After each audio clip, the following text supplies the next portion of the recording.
Sholat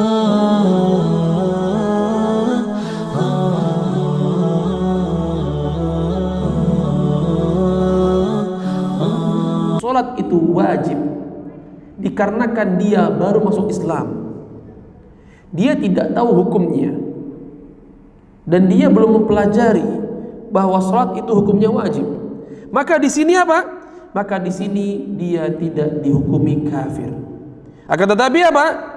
Kita harus menjelaskan kepada dia, diajarkan kepada dia. Makanya berapa banyak orang-orang yang mereka mu'allaf kemudian diberikan langsung buku tentang tata cara sholat, baik dari bersucinya, kemudian dari tata cara sholat itu sendiri. Kenapa? Supaya mereka betul-betul di awal-awal mereka masuk Islam, mereka meyakini bahwasannya sholat itu hukumnya wajib.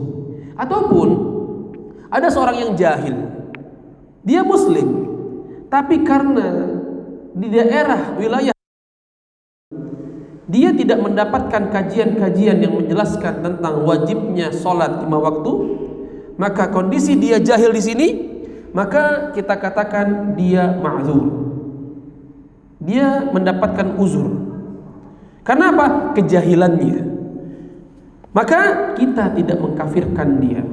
Mengkafirkan di sini adalah murtad. Jangan kita mengatakan, wah ini ustadznya mengkafir-kafirkan.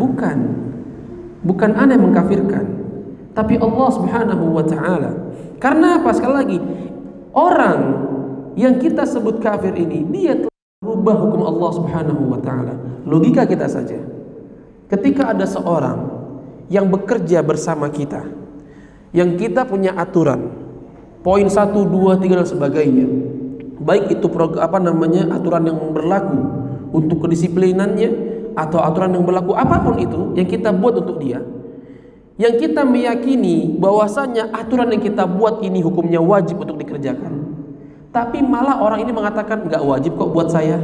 Bagaimana respon kita? Marah kita, marah. Manusia, kita akan marah. Anda wajibkan ini, kerja. Dia malah menentang hukum tersebut atau aturan tersebut dan mengatakan tidak wajib. Ketika ada satu buah lembaga atau institusi mengatakan bahwa masuk kantor wajib jam 8. Kemudian apa? Ada orang dengan santai datang jam 9, jam 10. Apa kata dia? Saya nggak wajib kok. Ngapain saya masuk jam 8? Kan nggak wajib. Subhanallah. Apa? Akan di SP dia, akan ditegur habis-habisan, akan dimarahi dia, bahkan dikeluarkan waliyadzubillah. Itu hukum manusia. Hukum manusia kalau dirubah, maka orang lain akan marah. Bagaimana Allah Subhanahu wa ta'ala? Jangan kita mengatakan Allah nggak kelihatan, tenang aja, Allah juga nggak bakal kasih azab. Subhanallah. Jangan kita mengentengkan masalah ini, memudah-mudahkan masalah ini. Allah Subhanahu wa ta'ala masih sayang sama kita. Allah Subhanahu wa ta'ala itu bisa jadi bukanlah tidak tegas kepada kita, tapi Allah ta'ala ingin melihat kita, apakah kita sadar akan kesalahan kita atau tidak. Nah, tapi kita jangan memudah-mudahkan. Wal'iyadzubillah. Kalau seandainya seorang ada yang merubah hukum Allah Subhanahu wa ta'ala, kemudian Allah murka kepada langsung, na'udzubillah. Kita tidak tahu apa kejadiannya bagi dia sendiri. Nah ini yang pertama. Seorang yang dia tidak mengerjakan salat. Karena apa? Dia meyakini bahwasanya salat hukumnya tidak wajib. Padahal Allah mewajibkan, Rasul mewajibkan, dia mengatakan tidak wajib, maka disepakati oleh para ulama hukumnya adalah kafir, murtad, keluar dari Islam. Tidak bisa bilang tidak. Dan tidak bisa kata. Ini Allah Ta'ala yang menegaskan, Rasulullah juga yang menjelaskan. Kelompok yang kedua, ayyakuna tarkas salati kasalan wa tahawunan ma'al iqrari bil wujub. Orang yang dia tidak salat, kita katakan tidak salat ya, artinya bukan dia menunda salat. Salat maghrib jam 6 lewat seperempat, dia tunda sampai jam 7:15 atau jam ini diakhir-akhirkan. Ini beda. Tapi ini dia betul-betul tidak mengerjakan salat. Apa penyebabnya? bisa jadi karena sifat malasnya ataupun sikap lalainya, tapi dalam hatinya dia meyakini bahwasannya sholat hukumnya wajib. Makanya kan kita kadang mendapati ada orang itu ke masjid atau ikut berjamaah itu cuma 2 kali setahun. Kapan itu? Idul Fitri sama Idul Adha. Ada seperti itu? Ada. Ada lagi orang itu yang dia itu ke masjid setahun sekali, atau sebulan, 1 tahun dalam sebulan ya, ketika Ramadan contohnya. Atau sholatnya ke masjid hanya ketika Jumat saja, sisanya gimana? Gak sholat dia. Atau bahkan dia itu sholat tapi di waktu-waktu yang dia siap. Kalau di waktu subuh dia ngantuk ketiduran atau dia tidur nggak mau bangun, ya nggak sholat. Kalau seumpamanya dia zuhur, ya pekerjaan dia sudah selesai, dia semangat, dia sholat. Tapi pas asar dia capek, malas, nggak usah sholat. Maghrib pulang kantor, malas, nggak usah sholat. Isya pun juga, nanggung. Cuma sehari, ada nggak seperti itu? Na'udzubillah, bisa jadi ada. Bisa jadi ada. Suka-suka dia sholatnya.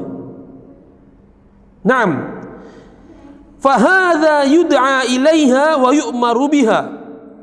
Maka hukumnya di sini, orang yang tidak mengerjakan sholat karena sifat malasnya atau dia melalaikan sholat tersebut, dengan dia tetap meyakini sholat hukumnya wajib, maka dia harus dipaksa untuk dia mengerjakan sholat. Fa in shalla fadzaka wa in istamarra ala tarkiha faqad ikhtalafa al-ulama'u fi. Kita semua mendapatkan kawan kita, dia sama kita, pas sholat zuhur dia nggak sholat. Kita perhatikan dia nggak sholat. Kita tanya, udah sholat belum? Sampai mendekati asar dia nggak sholat juga. Kita perhatikan dia nggak sholat. Masuk waktu asar kita tanya, udah sholat zuhur belum? Belum. Maka kita perintahkan dia, kita berusaha untuk memaksa dia, ayo sholat. Ayo sholat. Kalau dia waktu asar dan dia berubah, alhamdulillah. Tapi kalau kita sudah perintahkan dia untuk melaksanakan sholat, mengerjakan sholat, tapi dia tetap nggak mau, apa hukumnya di sini? Ada ikhtilaf di antara para ulama. Ada perbedaan pendapat ulama. Makanya kita tidak bisa langsung memutlakkan orang yang meninggalkan sholat itu kafir. Padahal dia meyakini sholat itu wajib, tapi karena sifat malasnya, sifat lalainya, ya kita tidak bisa mengatakan dia itu kafir dengan begitu saja. Kenapa? Karena para ulama itu berbeda pendapat pada masalah ini. Al-Imam Abu Hanifah rahimahullahu taala itu menegaskan bahwa seorang yang meninggalkan sholat secara sengaja dengan tetap meyakini hukum sholat adalah wajib, dia la yukfar, ya dia tidak dihukumi kafir. Akan tetapi dia apa? Yuhbas, dia harus dipenjara. Karena apa? Dia telah meninggalkan hukum Allah Subhanahu wa taala, perintah Allah Subhanahu wa taala. Kemudian Al-Imam rahimahumullah taala dengan tegasnya dia mengatakan, atau mereka mengatakan, orang yang tidak mengerjakan sholat secara sengaja, maka la yukaffar atau la yukfar, dia tidak dihukumi kafir. Senanglah para pengikut mazhab Syafi'i. Oh, lihat tuh, mazhab Syafi'i baik sekali. Kenapa? Orang yang gak sholat tidak dikafirkan. Stop, masih ada lanjutannya. Lakin yuqtalu haddan, hukumnya gak kafir, dia tetap muslim, tapi dia harus dibunuh. Had, sebagai bentuk had. Parah gak? Parah. Makanya kita di Indonesia khususnya itu banyak yang bermadhab dengan madhab Syafi'i secara fikih. Ya, Anda cukup heran ya, kenapa dikhususkan madhab itu, kita bermadhab dengan Syafi'i untuk fikihnya saja, tapi akidahnya malah tidak bermadhab dengan madhab Syafi'i. Kita itu kalau fikihnya, akidahnya juga madhab Syafi'i, samalah. Kenapa kita hanya membeda-bedakan? Kalau fikih Syafi'i, kalau akidah lain lagi. Kenapa seperti itu? Sekiranya ada yang mengatakan madhab akidahnya madhab fulani atau fulani, maka apakah Imam Syafi'i bermadhab dengan madhab itu? Tidak. Aneh sekali, kontradiktif di sini. Maka apa? Kita seharusnya kalau kita bermadhab secara fikih dengan madhab Syafi'i, akidah pun juga sama. Berapa banyak orang di Indonesia yang mereka dengan bangganya mengatakan madhab saya madhab Syafi'i secara fikih, tapi mereka banyak melanggar apa yang telah dihukumi oleh Imam Syafi'i secara pemahamannya. Berapa banyak? Banyak sekali. Bahkan saking fanatiknya sebagian orang Indonesia dengan madhab Syafi'i, mereka itu tidak mau sholat di belakang orang yang sholat. Bali contohnya. Dari mana mereka tahu? Madhab Syafi'i menjaharkan basmalah. Bismillahirrahmanirrahim. Alhamdulillahi rabbil alamin. Syafi'i. Hambali tidak, mensirkan basmalahnya. Bismillahirrahmanirrahim. Alhamdulillahi rabbil alamin. Dan Ana secara pribadi itu pernah mendapatkan beberapa orang yang dia Syafi'i, Allahu a'lam,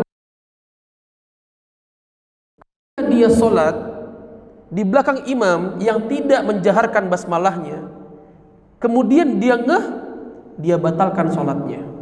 Ada seperti itu? Ada. Ada juga dia tidak membatalkan sholatnya, tidak. Tetapi apa? Setelah sholatnya dilakukan atau dikerjakan, dia berdiri lagi, ngapain? Mengulang sholatnya tadi. Menganggap bahwa apa? Sholat yang dia kerjakan tadi tidak sah, karena dia tidak menjaharkan basmalah. Subhanallah. Menjaharkan basmalah itu Syafi'i, mensirkan basmalah itu Hambali, dan dua-duanya ada dalil. Tapi tadi Anda katakan, Anda nggak bilang semua. Sebagian umat Islam di Indonesia, tidak banyak insya Allah, yang mereka mengklaim, mengakui, meyakini, fanatik kepada madhab Syafi'i, tapi mereka sendiri melanggar madhab Syafi'i itu sendiri. Na'udzubillah. Na'udzubillah. Sakingnya tadi, fanatiknya, sampai dia tuh sholat harus di belakang imam yang Syafi'i. Maka orang ini akan sulit ketika nanti dia umroh ataupun haji. Sulit dia. Kenapa? Karena di Saudi mazhabnya Hambali. Kebanyakan para imam di sana atau bahkan semuanya, mereka mensirkan basmalah. Syekh Abdurrahman Sudais hafizahullah ta'ala, coba antum dengarkan. Kalau antum pernah umroh, pernah haji, sholat belakang Imam Sudais hafizahullah ta'ala, beliau mensirkan basmalahnya. Tapi ketika beliau sholat Jumat di Masjid Istiqlal, menjaharkan basmalahnya. Kenapa? Menghormati madhab yang dipakai di Indonesia. Tapi bukan berarti sholatnya tidak sah. Nah, sekarang kalau ada berani orang Indonesia yang bermadhab Syafi'i, dia meninggalkan sholat dengan alasan apa? Tenang saja, Imam Syafi'i kan tidak mengkafirkan. Taib, Imam Syafi'i tidak mengkafirkan, tapi apa? Dibunuh secara had. Na'udzubillah min dzalik. Pun juga ini adalah pendapat Imam Malik rahimahullahu taala. Baik. Adapun Imam Ahmad rahimahullahu taala, disebutkan bahwa sebagian pendapat beliau menjelaskan orang yang tidak sholat secara sengaja, maka dia dihukumi kafir, pun juga apa? Yuqtal, dibunuh. Tapi ada pendapat lain, atau mungkin riwayat lain dari beliau rahimahullahu taala, orang yang dia meninggalkan salat maka dia akan dipanggil dulu, dinasihati dulu.